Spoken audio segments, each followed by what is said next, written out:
Olá, boa noite. Meu nome é Ana Paula, sou do sexto ano de contabilidade e estarei apresentando agora sobre arbitragem no direito empresarial para o 31º EPAC, Encontro de Profissionais Acadêmicos de Contabilidade 2020. Meu grupo é composto por Eduardo, Gisele, Giovana, Ellen, Kaique, Marcela e Tawane. Agora eu vou falar sobre um pouco da introdução, que tem como objetivo apresentar a arbitragem, que é um dos mecanismos de soluções de conflito, sendo regulamentada pela Lei 9.307 de 96, instituída mediante juízo, onde as partes buscam pacificar as relações conflituosas através da nomeação de um terceiro capaz e de confiança do mesmo, para conflitos de direitos patrimoniais disponíveis ou disputas envolvendo a administração pública, direta e indireta, né?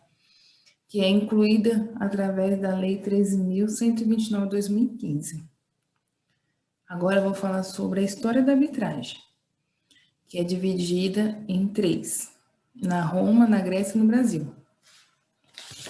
Que a história da arbitragem, na verdade, surgiu na antiguidade, antes do nascimento de Cristo, para resolver conflitos entre a população, evitando guerras como forma de julgar os desentendimentos entre as sociedades. Na Roma, a arbitragem era utilizada para solucionar atritos do comércio internacional, entre outros, tendo duas fases, sendo elas obrigatórias, a primeira sendo no século 8 a.C., onde foi necessária a arbitragem para solucionar o atrito entre a população, sendo escolhido um cidadão romano nomeado pelo magistrado para arbitrar, de forma oral. Já na segunda fase, já passou do modelo oral para escrita, seguindo as regras onde as partes assinavam um compromisso. Na Grécia, era praticada para resolver confronto religioso e racial. E no Brasil teve várias modificações, várias fases.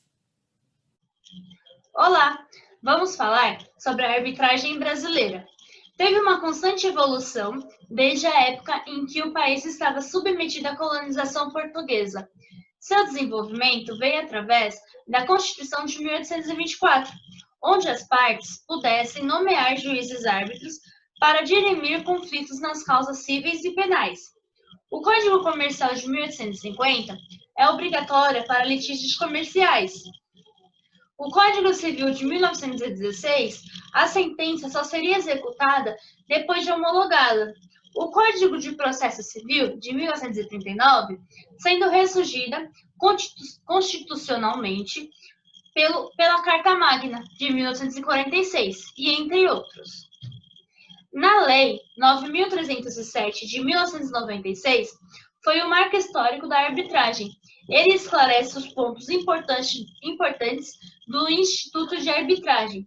Ele regulamenta a arbitragem, esclarece quem pode ser árbitro, estabelece também que a arbitragem pode ser decidida por equidade. É de essencial importância para a efetivação da arbitragem no Brasil. No século XXI, é usada de forma rotineira nas relações internacionais que têm empresas brasileiras em contratos internacionais assinados no Brasil. A arbitragem doméstica é a cultura do empresariado brasileiro começando realmente a sofrer modificações e passa a aceitar como alternativa a arbitragem para a resolução de seus conflitos, fazendo com que as sentenças arbitrais tenham a eficácia de sentença judicial. Bom, vou falar um pouco agora da interpretação da aplicação da lei, tá? No artigo 1º, diz que todas as pessoas são capazes de contratar arbitragem para a própria utilização, tá? Para impedir que os conflitos referentes aos direitos patrimoniais disponíveis E os direitos patrimoniais disponíveis são todos aqueles bens jurídicos apreciáveis, que podem ser de objeto de transação pelo seu titular.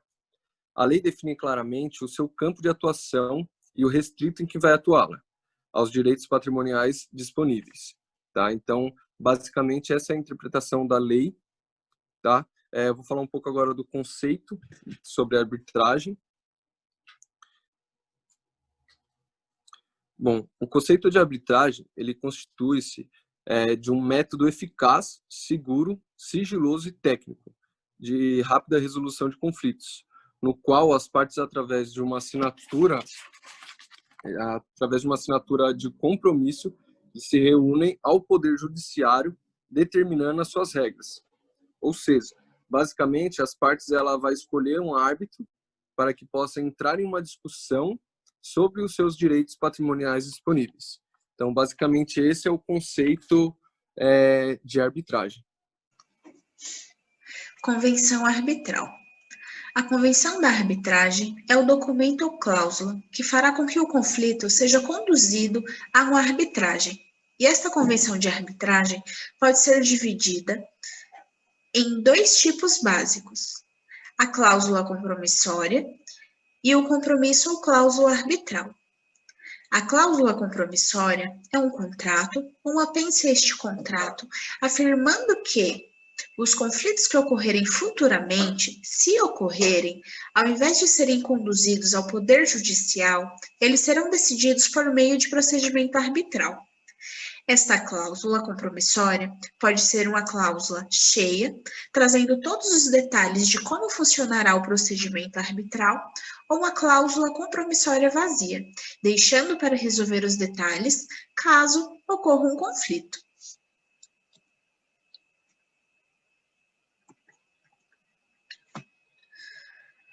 A escolha dos árbitros. O árbitro é a pessoa eleita pelas partes envolvidas no conflito para julgar a controvérsia. Em resumo, seu papel é de juiz do processo de arbitragem, com a diferença de que ser árbitro é uma condição temporária e não uma profissão como a de juiz. A Lei nº 9.307, de 23 de setembro de 1996, em seu artigo 13º, fixa dois requisitos incontornáveis para que se possa exercer a função de árbitro.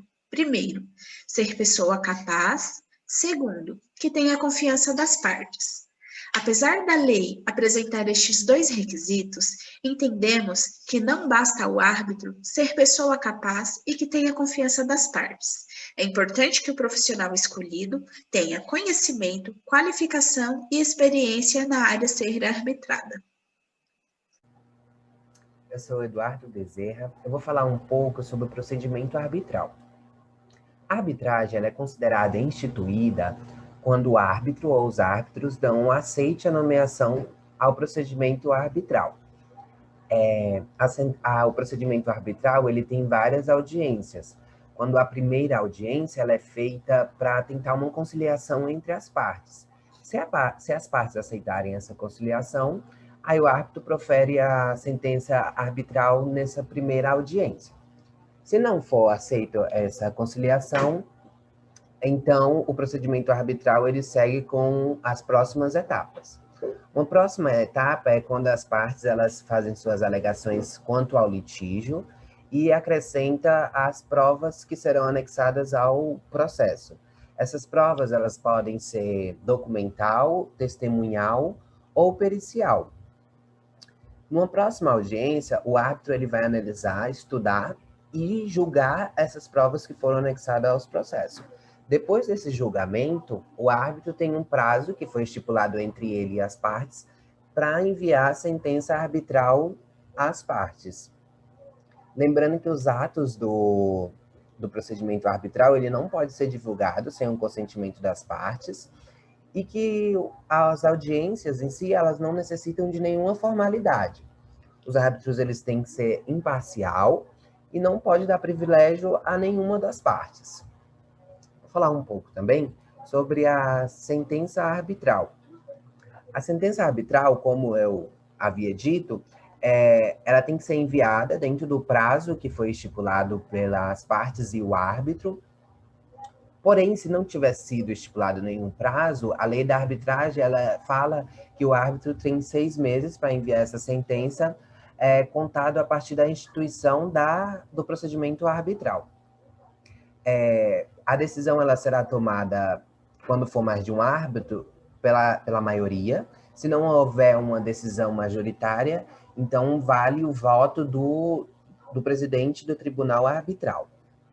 A sentença arbitral, ela tem que ser enviada por escrito e fica responsabilidade do árbitro ou do presidente do tribunal arbitral encaminhar essa sentença às partes por qualquer meio de comunicação, recebendo, contrapartida, um comprovante de recebimento da sentença. Se as partes quiserem, tiverem alguma dúvida ou houve alguma omissão, algum esclarecimento quanto à sentença arbitral, ela tem um prazo de 5 dias úteis para encaminhar essa manifestação para o árbitro ou tribunal arbitral.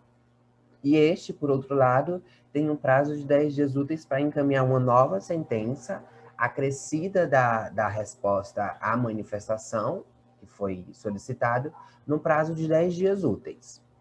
Quanto à legalidade da sentença arbitral, a lei da arbitragem ela deixa claro que a sentença arbitral ela tem o mesmo efeito da sentença judicial. Eu vou passar agora a vez para a Gisele. Eu vou falar um pouco sobre o árbitro e as partes. O árbitro deve ser e permanecer independente e imparcial durante todo o processo arbitral. Não pode ser indicado como árbitro alguém que tenha vinculação com as partes ou interesse no resultado do conflito. O artigo 13, inciso 6, dispõe sobre o Código de Ética do Árbitro, sendo que este, no desempenho da função, deve atuar com imparcialidade, independência, competência, diligência e descrição. Ou seja, o árbitro não tem lado. O árbitro não pode ter parte. O árbitro tem que agir tão somente com a verdade, nada além da verdade. Antigamente, o processo levava à denominação de um laudo arbitral. Com o advento da Lei 9.307 de 1996, alterou a denominação do ato decisório do árbitro para sentença. Conforme o artigo 23, onde diz o prazo para que seja proferida a sentença arbitral, deve ser estipulado pelas partes. O mesmo artigo também prevê que, caso não seja convencionado na cláusula compromissória, o árbitro proferirá a sentença no prazo de 6 meses. Então, as partes podem escolher o prazo para a sentença numa cláusula compromissória. Se as partes não escolherem, fica a critério do árbitro escolher a sentença no prazo de 6 meses. Agora eu vou falar um pouco sobre as vantagens e desvantagens na adoção da arbitragem. Vantagens: auxilia o Poder Judiciário na diminuição de processos, promovendo a justiça, proporciona uma justiça rápida e segura, trata-se de uma justiça estritamente confidencial, expressa a confiança de julgamento técnico mais preciso que o do judiciário, é uma justiça mais barata, dependendo do tipo de conflito. Desvantagens: a informalidade dos procedimentos, o processo todo da arbitragem. A Lei 9.307 permite apenas que sejam submetidos à arbitragem os direitos patrimoniais disponíveis das partes. Ou seja, como vimos aqui, tem mais vantagens do que desvantagens, porque a arbitragem ela veio para somar. Ela é uma técnica de solução de litígios. Ela é rápida, eficiente, é um instrumento adicional escolhido pelas partes para dirimir o conflito que envolve direito patrimonial disponível. Não busca substituição do processo judicial. Ela é apenas uma ferramenta de grande valia para avaliar o trabalho do judiciário e possibilitar que os juízes se dediquem às causas que não foram ou não puderam ser submetidas a esse intuito. Então, ela veio para somar, veio para ajudar nos processos, adiantar algumas coisas e ela é mais vantajosa do que desvantajosa. Agora eu passo a palavra para a Giovana. Bom, meu nome é Giovana e hoje eu vou falar um pouco sobre a Lei 13.129 de 2015. Bom, a Lei 13.129 de 2015, ela veio modificando a Lei 9.307 de 1996 e a Lei 6.404 de 76, ampliando a aplicação da arbitragem, como, por exemplo, sendo possível o uso da arbitragem em direitos patrimoniais disponíveis envolvendo a administração pública direta e indireta, trazendo também sobre a concessão de tutelas cautelares e de urgência no casos de arbitragem, além de outras novidades, como, por exemplo, a sentença arbitral parcial, a carta arbitral, que é como se fosse a comunicação entre o juiz estatal e o juiz arbitral, e outras novidades também. Referente ao artigo que foi vetado do artigo 4º, alguns parágrafos que trazia sobre a relação de consumo e a parte trabalhista. Na parte trabalhista, ele trazia referente a um certo grupo, por exemplo, diretores e assim por diante. Agora, eu vou falar um pouco sobre a arbitragem no direito empresarial. No direito empresarial, a arbitragem se caracterizava como direito comercial, ou seja, envolvendo relações econômicas e comerciais. Dentro do direito comercial, ele englobava diversos tipos de direito, como, por exemplo, o direito do consumidor, direito ambiental, direito penal, dando origem, sim, ao direito empresarial, que veio para trazer uma melhoria na relação de trabalho entre sócios, acionistas e assim por diante. Bom, a arbitragem no direito empresarial, ela traz um benefício no que diz respeito à imagem da sociedade e ao mercado externo, tornando seus litígios sigilosos e privados, diferente do judiciário. Bom, agora eu vou falar um pouco da arbitragem na sociedade limitada. Na sociedade limitada, para dirimir tal conflito, é necessário através da cláusula compromissória, onde só sócios majoritários podem dispor desse compromisso. Nas sociedades SAs, que é como se fosse no quadro societário, para o sócio ser incluído no quadro societário só através de ações, e é constituída por meio de um estatuto. Bom, a Lei 13.129 de 2015, ela trouxe uma novidade, que prevê a vinculação de todos os sócios à convenção de arbitragem do Estatuto Social, porém, assegurando ao acionista discendente o direito de recesso. Agora eu passo para a Marcela. Bom, gente, para concluir, vimos que a regulamentação da Lei 9.307 e sua última alteração pela Lei 13.129 de 2015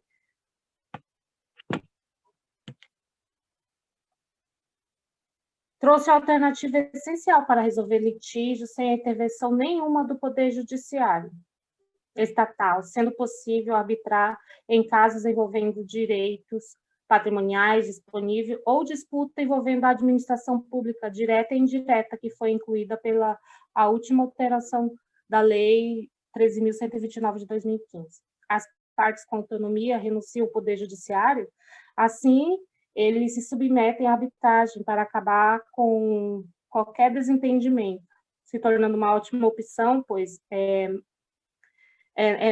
uma opção na parte empresarial, porque é mais rápido, seguro, eficaz, sigiloso, né, para não denigrir a imagem da empresa com problemas no Poder Judiciário. A arbitragem é importante para a sociedade também, porque ela desafoga o Poder Judiciário, né? Então, processos que realmente precisam de ser julgada lá num tribunal, no Poder Judiciário lá, acaba sendo mais rápido. Aí é uma grande vantagem também ir pelo método da arbitragem. Traz inúmeros a arbitragem é importante também no empresarial, no direito empresarial, porque traz inúmeros benefícios, né? O método usado equivale ao do Poder Judiciário, então é totalmente válido, totalmente seguro, né? Então é uma ótima opção para ser mais rápido e sigiloso os empresários, para as partes que se interessam por ele, né? Outro ponto importante também é a questão do tempo, já que a arbitragem é uma forma mais rápida, então é bem mais rápido resolver esses problemas que venham ter as empresas, né? E o árbitro são escolhidos pelas partes que se interessam, né? Então, dá mais segurança para os interessados, trazendo a maior confiabilidade e segurança na sentença dada pelo árbitro.